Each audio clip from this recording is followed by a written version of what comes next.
90 years ago today, women throughout the nation gained the right to vote.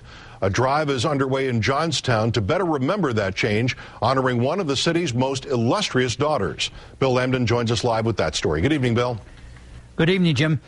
The first major demand for women's suffrage was made in 1848.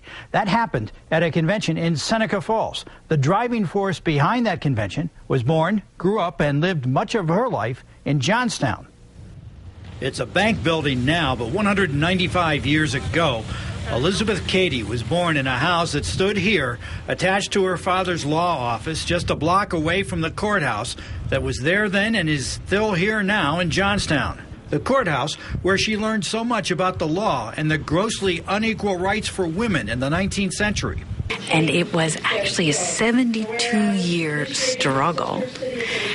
And where was the genesis of all those ideas about connecting women and law? It was in Johnstown. Elizabeth married and became Elizabeth Cady Stanton. Her great-great-granddaughter was an honored guest at the 90th anniversary luncheon today, marking the occasion when women were guaranteed the right to vote. There are 4 separate plaques around the area where the Elizabeth Cady house stood. Nearby is a mural honoring the women's rights pioneer, standing with the city's founder and one of the nation's first businesswomen. Also in the city is a house where Stanton sat with her friend Susan B. Anthony and wrote a history of their struggle for women's equality, more than 30 years before the constitutional amendment that neither Stanton nor Anthony lived to see.